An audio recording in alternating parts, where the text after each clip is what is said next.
Yo, what's going on, chat? It's your boy Farrell. We back with another video. Today we're going to be reviewing last night's episode of Monday Night Raw as of August 3rd, 2026. It was the Raw right after SummerSlam, and honestly, this was a really good episode of Raw. It's actually kind of refreshing because the past few weeks, Raw has felt extremely weak. Raw and SmackDown both have honestly felt really fucking weak the past few weeks. And it started to kind of just make me like, it started to get to a point where I actually just started skipping shows because I was like, I'm just not excited to watch no more, you know. But I watched Raw last night, and honestly, it was really enjoyable. It was honestly a banger. I'm not gonna cap. So we're gonna start off with the very first segment of the night. The very first segment of the show, it opened with Roman Reigns coming out. Of course, he came out after having just beaten Seth Rollins, retaining his World Heavyweight Championship at SummerSlam Night 2. And then sooner than later, LA Knight, he interrupts him. He interrupts Roman, right? He comes out to confront Roman, and he basically is like, listen, he wants another world title shot, right? Because you got Roman now. His whole thing now is being hell bent on proving that, like, he don't need the bloodline. He never needed them niggas, even though he definitely needed them niggas before. But now in this current run of Roman Reigns, he's all about, like, nah, fuck that. It's just me and it's just you. That's it. And so LA's like, I bet. So let's just run it back one more time, because last time you needed like 30 motherfuckers to help beat me. And so Roman is basically like, nah. He basically rejected that shit at first and said, listen, bro, you ain't finna get no world title shot because you over here bitching and complaining, man. Get your ass back there, bro. You gotta earn that shit. And then, so they basically going back and forth and shit. But then, after that though, fucking we get backstage, and then Roman is talking with the bloodline and shit. He's talking with Jacob, Jimmy, and Jay, and basically telling them niggas like, y'all niggas failed. Y'all niggas fumbled. Y'all fumbled at SummerSlam. You done had LA and Royce and all them beat you. And now this nigga over here talking crazy, talking about calling I'm a fraud and shit like that. Now I gotta go handle the shit. So basically he tells them, don't even fuck with him no more. Don't touch him. Don't worry about him. I'ma handle that shit. And then LA Knight, he get to troll him because he overheard that shit. So now he's like, oh, so y'all niggas can't even touch me no more. I ain't gonna lie, I'd probably be playing in their face like that too. But so it looks like they are going to be setting up to LA Knight versus Roman Reigns, probably at Money in the Bank. I do not believe that LA Knight is winning that at all, because, I mean, dude, come on now. Like, come on, bro. He's not winning that shit. He's not going to beat Roman for the World Heavyweight Championship. I don't know when LA Knight is ever going to get a World Heavyweight Championship, if ever, in WWE. I'm not going to lie. But it's really not going to be anytime soon. I'm going to be honest with you. And if it is, it's going to be on some Sami Zayn shit. Like, so, just be prepared for that. But it should still be a fun match regardless, right? So after that, though, after the, it goes on commercials and all that, we get to the next segment, which is Royce Keys and Jacob Fatu. Because, earlier, Roman was telling Jacob, like, hey, look, all that outside shit, all that shit that you got going on with Royce Keys, bro, that nigga ain't your fucking family, dog. He is not your family. He ain't your blood. We is your blood. We your family. That nigga, that's the homie. That's the homie. They ain't your fucking family. So then Royce Keys, he encountered Jacob backstage in the locker room. Jacob looking like he lost in his thoughts and shit. And Royce is like, bro, look, whatever happened at SummerSlam, dog, whatever been happening the past few weeks, you still my nigga. Like, you still my brother, bro. And then so Jacob had to shut that shit down. He's like, nah, nigga, you ain't my fucking brother. You ain't my family. You just the boys. And so he then challenged Royce, or honestly, he didn't even really challenge him. He just straight up told him that it was going to be him and Royce that night, street fight, So I was like, damn. So I was definitely looking forward to that. But yeah, it was definitely it was a cold ass segment, because it really showed you like Jacob, like, as Jacob right now, because the whole story between Jacob and Royce has been like, they brothers. They go way back. They've known each other for like 15 plus years. They like family and shit. But then Jacob's blood family is like, nah, that nigga ain't family. We don't know that nigga like that. And so it kind of makes Jacob conflicted, because he also feels indebted to Roman Reigns, because, he had to acknowledge him. He challenged him to tribal combat. It's like, it's a whole lot of lore and shit. But anyways, though. So the first match of the night was Javon Evans versus Ethan Page, and what was honestly a really, really good match. Honestly, I give it an 8 out of 10, because really it was, if you've watched Ethan Page and Javon Evans, if you watched their feud back in NXT, I mean, you already knew how good those two go together. Hell, didn't they have a match the first night that Ethan Page was on Raw as well? It's like those two, every time they're in the ring together, they make something special. Seriously, they really just have great chemistry with each other, honestly, and they could really be really great rivals, like all time rivals for real for the many years to come in the future. Although Ethan like way older than Javon though? That nigga's like 10 plus years older than Javon, I believe. So maybe not that deep of a rivalry, but like I said, those two really go good together. They put on a banger. Javon won, happy about that. But then, right after Javon wins, we get the return of Big Cass. We get the return of Big Cass. He comes out. He's in the ring. He just pretty much lays waste to Javon and shit, making his little statement or whatever. Now Big Cass, I am not at all familiar with Big Cass. He was wrestling at a time that I was no longer watching wrestling. They said since 8 years, so we're talking like 2016. I stopped watching WWE 2015. So yeah, I missed Big Cass's entire original WWE run. So I honestly know nothing about the guy. He looked like a real deal in the ring last night. He looked like the real deal. I don't know shit about him though, so I'm probably gonna have to do some more research on him and shit. See some of his best matches, some of his best moments in the time that he was in WWE. But yeah, so and it definitely also looks like they're setting up a program with him and Javon too. So that's good. That's good for Javon to have something to do. Because they're not going to put the IC belt on Javon yet because Chad Gable just won that shit. And he should be champion for a while. Like, he deserved that, bro. He been working to it for like, what, 10 plus years? He just won that shit in his hometown. Like, come on, let him have that shit, right? So, yeah, they're probably going to do this program with Javon. I don't know who's going to come out of it. Big Cass did just return, so I would imagine Big Cass coming on top of it. I don't know, but I'm just going to have to see. We're going to have to see. But like I said, the match was straight. The match was good, 8 out of 10, and the return was good, too. Can't wait to see what happens next. Our second match of the night, where we had Roxanne Perez taking on Sol Ruca. This match was a really solid match as well. It was a really good match. It ended in a disqualification with Liv getting involved. Of course, Raquel Rodriguez, they ended up jumping Sol. You know how it goes. But yeah, before the match ended in a DQ, it was still really good. So I do give it a 7.5 out of 10. I can't really rate it more than that. I feel like it would have been even more if it was a full length match and it had a definitive winner versus, like I said, just ending in a disqualification within a few minutes or so. But it was still a really good match from what I saw of it. I would rate it a 7.5. No higher than that. Not really less than that because, like I said, it was still really good. But also that isn't the end because, right before the match, Liv was basically cutting her own little segment, right, her own little promo, basically calling out the women's division and saying ain't nobody gonna do shit to her, and honestly, nobody did for a little bit. But then we got the return of Becky Lynch. And she came out and basically was like, hey, I'm ready. I'm back to run this shit again. And look, I love it. I love Becky, bro. I missed her. She has definitely been missed. And I think she's a baby face now. I think she's a face now too. It didn't really sound like she was much of a heel last night. Or they might make her something like Roman where it's in between. Even though honestly Roman is really much more of a heel these days, I feel like. But he's still kinda in between. I feel like they might be going that route with Becky too. Because honestly, look, you can be a heel and still want the world championship. But I'm glad to see Becky back. Glad she's in the main event scene. Honestly, Becky kind of cooked Liv on the mic. She really did. Becky kind of fucking cooked Liv. I mean, I'm talking like she cooked the shit out of Liv. I ain't gonna cap. But not only did we see the return of Becky Lynch, we saw the return of Stephanie Vaquer. I'm glad to see Stephanie back. I was hoping that she would return sometime soon. I'm glad it was sometime soon. She has definitely been missed.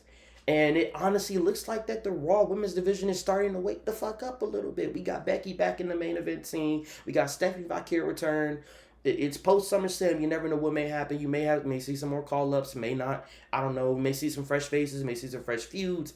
I'm glad to see that the Women's Division in Raw is looking alive again. And I can only wait. I can only wait to see what happens on Friday, because the women's division has kind of been failing on SmackDown too. But again, we might breathe some life back into this shit. So that's what I want to see. That's what I like to see. I'm glad to see it, and I honestly can't wait to see the eventual feud between Liv and Becky. It did also look like they were teasing Becky versus Stephanie as well. Maybe Becky versus Stephanie in a number one contenders match. Maybe we see a triple threat with Liv, Stephanie, and Becky. those are definitely some possibilities. We could see all that shit. I don't know. Look, like I said, I'm excited to see what happens.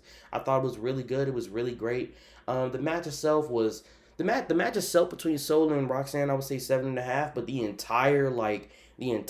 match, the segment, and all that, I would give that shit a 8 or 8.5. Really, if we're ranking that all together. But for the match itself, 7.5. All right, so after that, we got a quick little backstage moment with Oba Femi and Paul Heyman. Paul Heyman, he was watching the replays from SummerSlam and shit, and he was just watching, reminiscing. Bron. Oba, Oba basically came out and he basically just came out and was like, "Hey, Paul, never got to thank Brock for everything he said to me, everything he did for me, yada yada." And then so he was just like, next time you see him, tell him I said thank you. And then Paul, he just accepted that shit, shook the man's hand. I don't know. I don't think they're planning on teaming Paul up with Oba. Oba really doesn't need a mouthpiece. The dude is really good in the ring on his own with the mic. But then again, Roman during the Tribal Chief era was also during the Pete Bloodline era, I should say, was also really good on the mic too. He had improved greatly since the suffering Sakatar shit.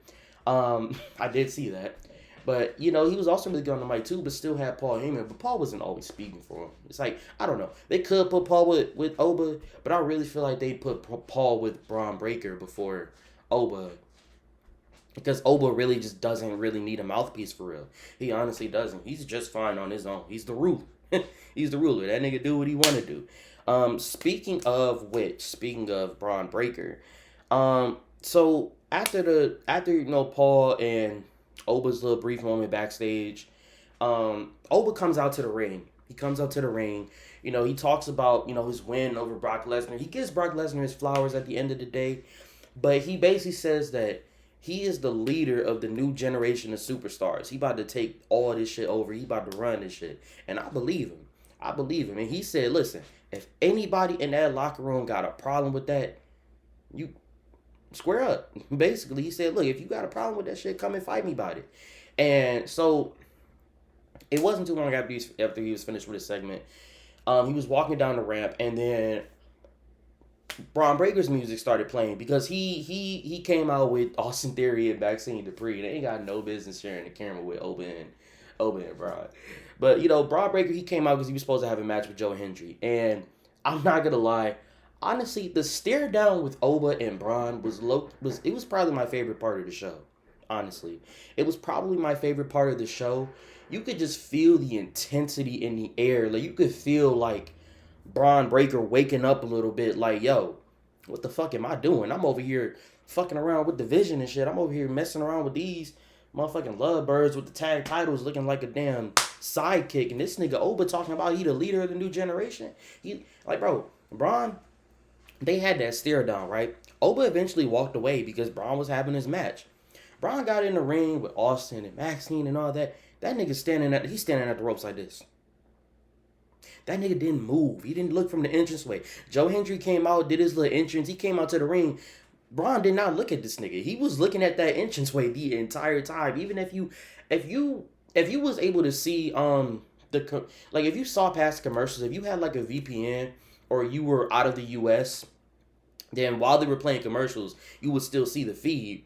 And Braun did not turn away from the entranceway. Even when the bell rang for a few solid seconds, he still didn't look away. And when he finally looked away, he put belt to ass. Like the match didn't last long at all. I mean, Joe Hendry got a little bit of defense in, but Braun put belt to ass and pretty much just got him out the way 1, 2, 3. And as soon as he finished with Joe, he let the ref raise his hand and then he just dipped. He went to go find Oba. It was just so, like I said, you could just feel the intensity from that. And it was one of my favorite parts of the show because Oba versus Braun Breaker, that is a match that can go, that's a WrestleMania main event. I don't give a fuck what you say. That's a match that could really go crazy. As for Braun Breaker versus Joe Hendry, 7 out of 10. I would give it a 7 out of 10. It honestly wasn't that much of a match, if I'm gonna be honest with you. But what made it so good was the moments literally before the match. It kind of really, it almost like reestablished Braun Breaker a little bit because since Since the feud with Seth Rollins, Braun Breaker has kind of been slipping a little bit. Oba really has. It really does feel like Oba's taking his spot because Oba right now is kind of in a position that Braun Breaker was in just a year ago, or hell, even 6 months ago. You know what I mean? He was in that position. He was the next big thing, the future of the company, the top dog, the next big star. Yada yada. All of it, Oba come in and he just took all that shit over. Everybody, the entire arena's chanting his name every single time. And so Brown looking at this nigga like, who does this nigga think he is? And that's the tension that you could really build and that you could set up for a future real like WrestleMania main event feud. It might not be WrestleMania. We might be getting that match sooner than WrestleMania, even though that's a match that should definitely main event a WrestleMania one of these years. Probably not the next one, but one of these fucking years, bro. I don't know, but definitely looking forward to that entire feud. Fuck the match. Definitely looking forward to that feud in general, not just the match. That should definitely be something. I'm definitely excited for that. All right, so after the match with Braun Breaker and Joe Hendry, we cut to backstage again with Big Cass. Basically, he leaves a message to the whole roster. He tells Javon that it wasn't shit personal. He was just handling business. He was just the first target out of many, and that basically he came back and he basically saying he came back to take over. Right? Damn well it's not gonna be done with. Damn well Javon ain't gonna stand for that shit though. Javon gonna probably come back the next week, put hands on Big Cass. They gonna start a feud. But yeah, Big Cass basically came back and said that he here to stack bodies and shit. And hey, I feel that. I feel that he here to make a statement. I feel that. Do your thing. But like I said, I'm definitely curious to see where else they go from there. After Big Cass, we had Chad Gable coming out, the new Intercontinental Champion. He beat the new Intercontinental Champion. He beat Penta last night to win the title in his hometown. He came out, celebrated with the crowd a little bit, got the little "you deserve a" chance. He definitely did. He worked for that shit. It's been a long time coming. Penta would come out soon. He would come out too, congratulate him and all that. But also to interrupt the two would be JD McDonough and Dominic Mysterio. They would basically, Dominic's, he's basically talking about, look, all that, it's time to stop playing around. All that, he didn't mention Danhausen really, but all that shit with Danhausen and Joe Hendry and the Mini-Hausens, he said, look, fuck all that shit. It's time to stop playing. It's time to get right back to where the fuck I belong at. I feel that. So it basically turns into an impromptu tag team match with JD McDonough and Dominic Mysterio against Penta and Chad Gable. That was a really good tag match as well. I enjoyed it a lot with some crazy spots. Penta can go crazy with that motherfucking, what is that called? The Penta driver? Like, dude. No, the Mexican driver. Penta driver. I think it's the Mexican driver, right? But like that shit to JD on the floor, like damn, and JD is a hell of a seller because that nigga literally looked like he just died. Like, honestly, it was a really good tag match. I enjoyed it a lot. Yeah. It was a really good tag match. I would give it a solid 8 out of 10. Like I said, it was a really good match. I enjoyed it. It was fun. And, it was a banger. They just put on a good show. So, after the tag match, later on, we get backstage again with Braun Breaker. And he's looking for Oba. He runs into Paul Heyman, and he's just talking about basically like, look, I need to find that motherfucker Oba, bro. Like, me and Oba got some shit we got to settle because I need to talk to that motherfucker. So, basically, he asks Paul Heyman, like, hey, so where is he? Where he at? What he doing? And then Paul's like, how the fuck I'm supposed to know where he doing? What the fuck they got to do with me? And then Braun Breaker looking at this nigga like, oh, because I thought y'all was homies now or something. Because he clearly saw Paul talking with Oba, and then they even shook hands and shit. So he's like, oh, I thought that was your boy now. I thought that was your man's. And then he walked away and went to go find Oba on his own. And then Paul's just looking like, damn. So again, that's another. I'm really curious to see where they go with this Oba and Braun storyline that they're clearly setting up. There's been a lot of storylines they've clearly set up and then it never went anywhere. But this is one of those things where it's like, you can't just pretend that this shit didn't exist. You can't just pretend it didn't happen. It's Braun Breaker and Oba Femi, two of your biggest top young talent on the roster. Like, these are the guys that are going to lead the next generation, bro. For the next 10, 15 years, these are the guys that are going to be multiple-time world champions, WrestleMania main eventers, Royal Rumble winners, Money in the Bank, like elimination shit, all that shit, bro. All of it. These are the guys we're going to... Where Roman and Seth came in 15 years ago, or 14 years ago, where Roman and Seth came in 14 years ago, Oba and Brock are in now. I said Brock. Oba and Bron. Oh, I'll be getting them mixed up sometimes. But yeah, Oba and Bron are those guys. Now, Oba and Bron are the next Roman and Seth, basically. That's what it really seems like.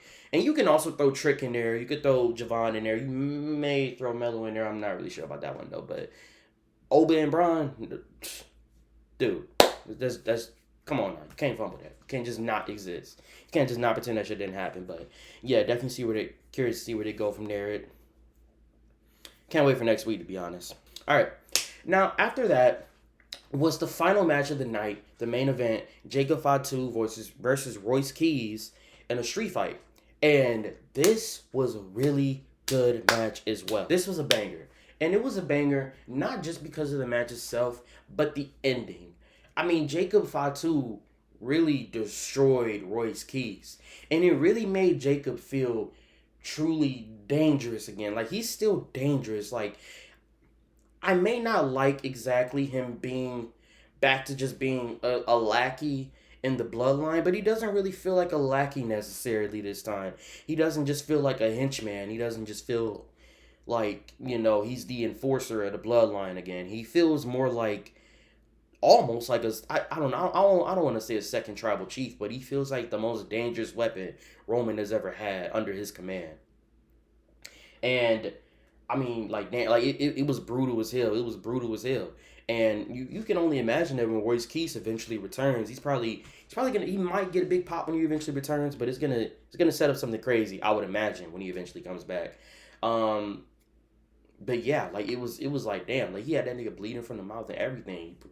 He did a little hip attack with his head in the chair and everything.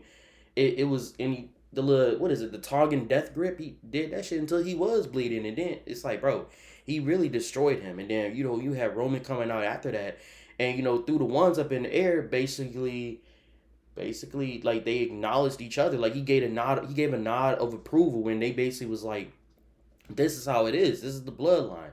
That did not feel like no tweener shit. That felt like straight up heel shit. Straight up heel shit, bro. Like, honestly. But and so yeah, I'm definitely curious to see where we go from here with Jacob regarding anything, because it's like, damn, like, honestly, we need Jacob versus Oba too. I ain't gonna lie, I would love to see that as well. That's another match. Jacob versus Bron, they teased that of, definitely need to see that shit too. But yeah, so that's gonna conclude the show though. The show overall, I would rate it, honestly, I would rate it 8.5 up to even a 9 out of 10. Like I said, it was a really good show. It was a really good showing, and it really truly felt like a breath of fresh air. Because like I said, the past few Raws have honestly been kind of weak. They've been kind of weak. They haven't really been hitting the same. So this one being really good right after SummerSlam, the women's division finally feels like it's waking the fuck up a little bit. Also, with when Bron Breakker was talking with Paul, you could also see in the background Lyra Valkyria talking with Adam Pearce. So I'm curious to see what comes from that, because that, I mean, they could ignore that completely and do nothing with that, but they might do something with that. I mean, one week we saw Roxanne in the background talking with Finn, and then the next week she was joining Judgment Day, right? So, but also there's been times where, you've seen Aleister Black in the background lurking, and then the next week he got fired. So yeah, but I I don't think that's gonna happen with Lyra. It like I think they're actually gonna be planning something there. But yeah, the show overall, like I said, 8.5 to a 9 out of 10. It was really good. It was really fun. I can only hope that they keep it up like that for the remainder of the year. But I know that's not gonna happen. We're probably gonna get a really good solid showing for the next few weeks or so, and then it's gonna go right back to the BS, because that's just how WWE operates now. Honestly, by the time we get to Survivor Series, it's probably gonna be on some BS again, because again, that's just how they operate nowadays. It sucks to even be negative about it, because like I said, it was a really good show, and I'm looking forward to next week. But I can't guarantee next week is gonna be just as good. It might be, but it really feels like when we get closer and closer to the biggest shows of the year, they just decide to throw all the logic and all the booking out the window and say, no, we need the money. I don't know. So, but like I said, hopefully they keep it up, and hopefully it remains good and consistent like it was last night. That's gonna be it for this one, though. Hope you guys enjoyed. If you did, be sure to like button, be sure to subscribe if you want to see more. There's gonna be plenty more to come from there. Make sure you watch out for my NXT reviews. I'm gonna be doing NXT as well. SmackDown reviews. Gonna be doing SmackDown. I'm gonna start doing this like every week. It's gonna be weekly, a weekly thing. Raw, NXT, SmackDown. I don't know if I want to do Evolve. I have never really watched Evolve. I could do Evolve every Wednesdays, but it's like that's just too much wrestling, bro. I don't know. Maybe I might start doing that, but yeah, like I said, be sure to look out for that. And I'm gonna catch you guys in this one. All right, peace out. I'm out.